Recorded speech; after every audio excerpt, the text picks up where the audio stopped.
Ser podcast. Las 7 de hoy por hoy. Ser podcast. Hola, buenos días. El PP va a llevar a la calle de nuevo su oposición al gobierno. Después del caso de Leire Díez, la militante socialista que se reunió con empresarios y abogados para ofrecerles supuestos beneficios de la Fiscalía si le daban información contra el jefe de la UCO, que está investigando casos que afectan al gobierno, Núñez Feijóo habla de mafia, de degradación. Ha llamado capo al presidente del gobierno. Ha convocado a los ciudadanos a que se manifiesten en las calles el 8 de junio contra el Ejecutivo. Pero Núñez Feijóo renuncia a presentar una herramienta parlamentaria que está a su alcance, una moción de censura. A su alcance, aunque sin votos. Descarga en los socios esa responsabilidad. Socios que le han recordado que esta misma semana el PP no es que haya facilitado precisamente el reconocimiento de dos de sus reivindicaciones. El reconocimiento del catalán y el euskera en Europa. Un gobierno que no solo ha urdido una trama de corrupción para servirse de lo que es de todos, sino otra para intentar taparlo con chantajes y amenazas mafiosas. Hay que decir, basta. Esto ya va solo de una cosa. Decadencia o limpieza, mentiras o integridad, cloacas o decencia. En una declaración sin preguntas, Feijóo asume que no tiene la mayoría para tumbar el gobierno y, en su renuncia a presentar esa moción de censura, admite, por tanto, la distancia que le separa de los socios del gobierno. Eso no quiere decir que los socios, incluido Sumar, que forma parte, como saben, del Ejecutivo, no pidan explicaciones al PSOE, que ha abierto expediente a Leire Díez, pero contra la que no ha tomado ninguna medida cautelar. Ferraz, en la semana en la que al ministro Marlaska le ha dimitido su número 2, se limita a hablar de cacería contra los socialistas. Niegan, eso sí, cualquier trama corrupta y niegan también que Leire Díez sea fontanera del partido o que actuase en esas reuniones en su nombre. Evidentemente el Partido Popular ha perdido absolutamente el norte, que es lo siguiente. Cuando uno ya está en la agresión verbal directamente. Mafioso es hacer una campaña de acoso y derribo contra el gobierno y no entender que los gobiernos se resuelven en las urnas. El PSOE se queda en estas explicaciones, pero los socios, como les decía, piden explicaciones a los socialistas. Isabel Fernández Pedrote, buenos días. Hola, Sastre, buenos días. El primero, su socio de gobierno. Los hechos, de ser ciertos, son gravísimos y, por tanto, con la prudencia debida, que se investiguen y se depuren responsabilidades. Necesitamos más regeneración democrática que nunca. Esquerra Republicana le cierra la puerta y le afea que les pida apoyo a ellos cuando su principal socio, Vox, les ilegalizaría. Junts dice que tiene que ser una broma y Podemos ha respondido que Feijóo está envalentonado. Ni siquiera le ha gustado a Abascal, que dice que quien tendría que tomar la iniciativa es Feijóo. 15.000 personas, según la delegación del gobierno, volvieron ayer a echarse a las calles en Valencia para exigir la dimisión de Carlos Mazón el día en el que precisamente se cumplían 7 meses de la catástrofe de la Dana.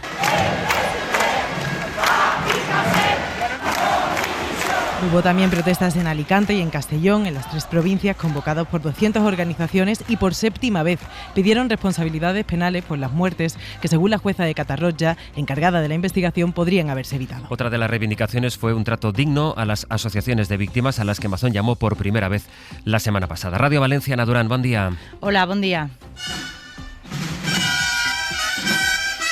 Lo que suena es la procesión de la memoria. Fue compuesta en su día por represaliados del franquismo. Se ha convertido en esas manifestaciones en un himno para las víctimas de la Dana, que ayer volvieron a salir, como decíais, a la calle. 7 meses después persiste la indignación, que aumenta, como explicaba Rosa Álvarez, porque Mazón sigue al frente de la Generalitat o por cómo el PP ha planteado las comparecencias de las víctimas en Les Corts, poniendo en el mismo plano daños que no se pueden comparar. Pero ahora mismo puede participar hasta el que ha perdido un patinete. Entonces me parece una sinvergüencería ponernos a todos, el que ha perdido un patinete, un tractor, con una víctima, 2 y hasta 3 víctimas mortales de una misma familia. Si eso ellos lo consideran que podemos ponerlo en el mismo saco, pues nada.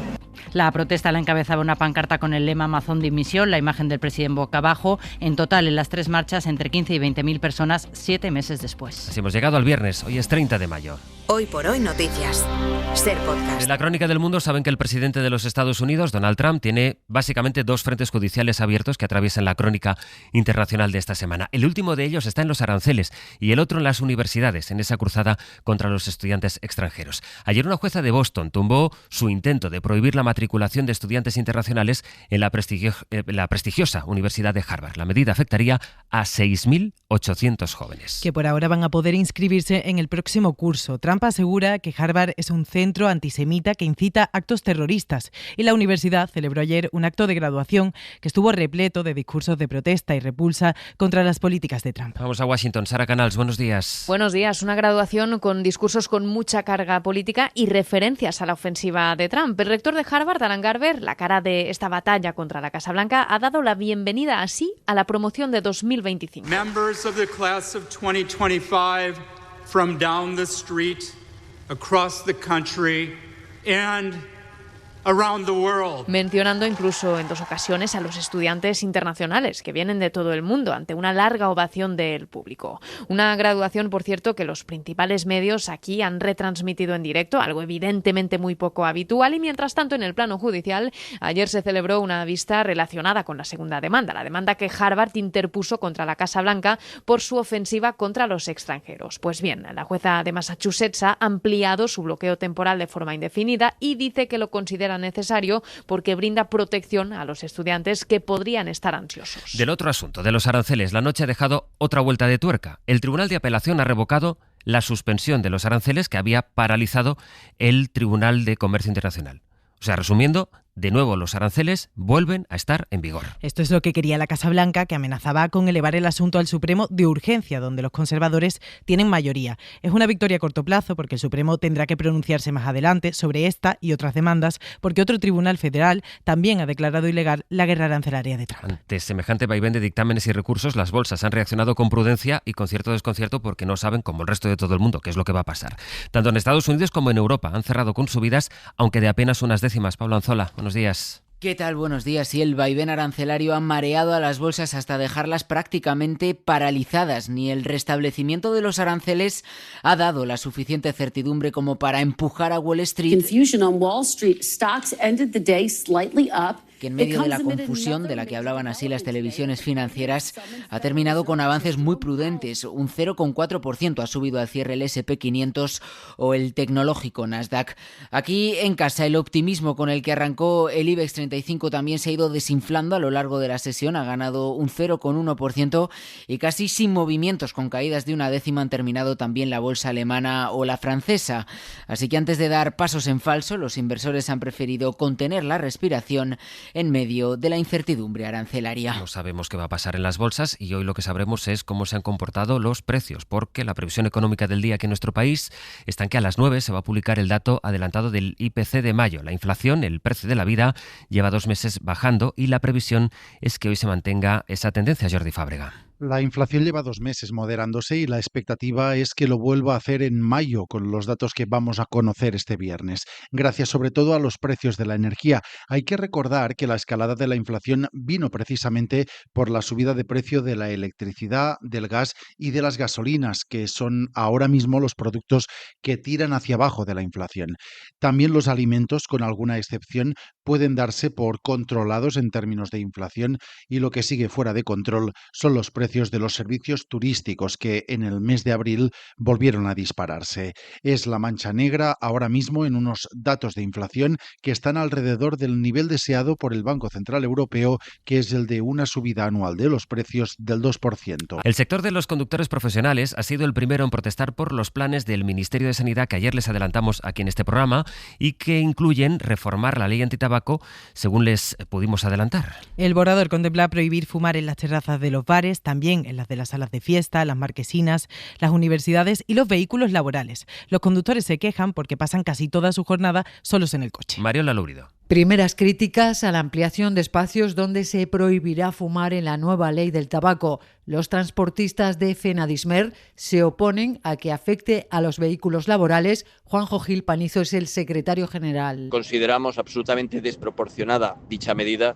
teniendo en cuenta que durante el desarrollo de su actividad los conductores van solos a bordo de los vehículos, sin ningún acompañante, y por tanto una medida como la que propone Sanidad, que va dirigida a no afectar a terceros no fumadores por el tabaco, no tiene sentido aplicarla en el caso de los conductores profesionales. Los empresarios del ocio nocturno prefieren de momento no pronunciarse hasta que la ministra de Sanidad concrete a qué se refiere con la zona exterior de las salas de fiesta, donde tampoco se dejará fumar.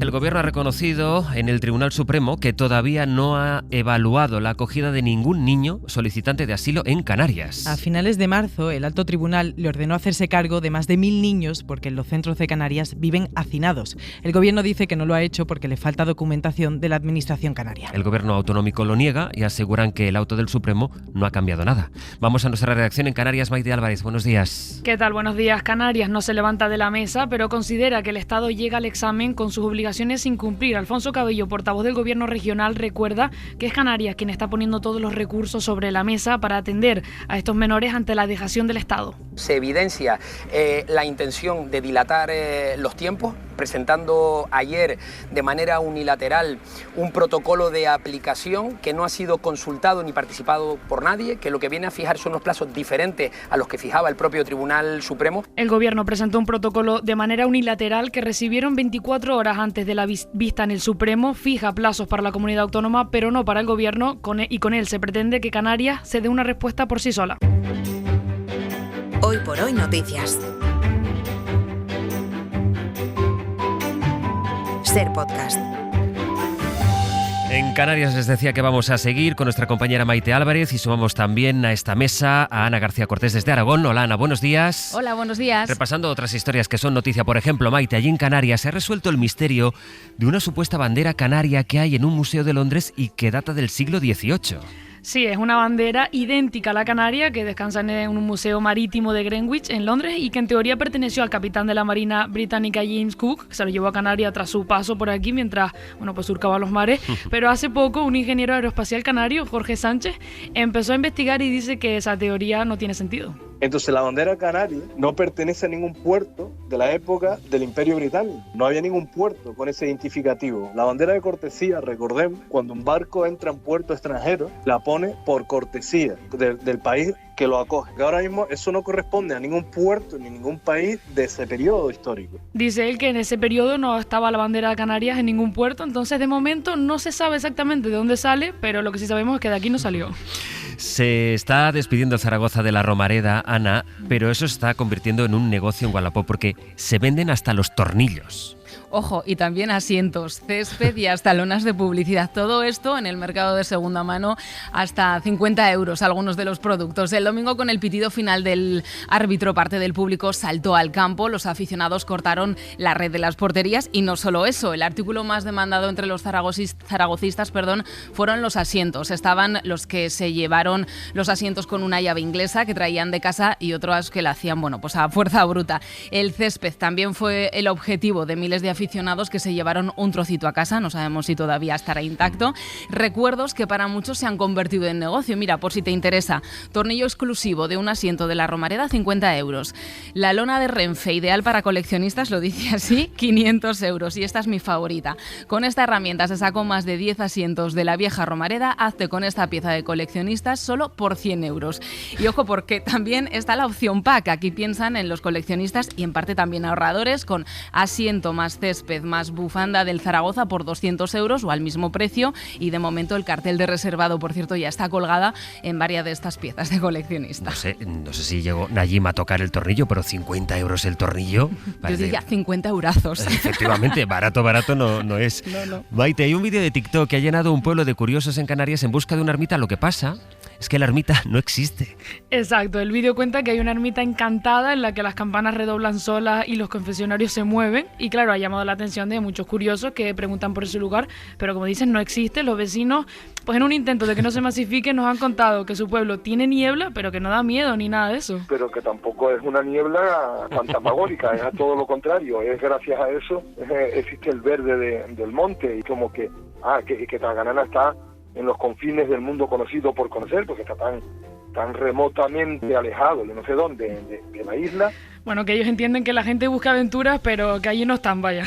Y hay unos bebés hiperrealistas y sus madres, estas madres entre comillas, Ana, han hecho una quedada en Huesca. Sí, un grupo de mujeres coleccionistas de bebés reborn organizó el sábado una quedada y pasearon a sus muñecos en distintos modelos de cochecitos clásicos por las calles de la capital oscense. Es la segunda ocasión que hacen esto. Estaban encantadísimas además de defender este hobby que tanto les entretiene y también les ocupa muchas horas. Estos muñecos, que originariamente tenían una función terapéutica, se caracterizan por su hiperrealismo. Sus propietarias los llevan vestidos además con mucho gusto y no les falta detalle. Además llama la atención de todo el mundo e incluso en muchas ocasiones la gente se llega a pensar que son bebés de verdad, vaya. Ana, Maite, que tengáis buen fin de semana. Igualmente, gracias, un abrazo. adiós. Hasta luego.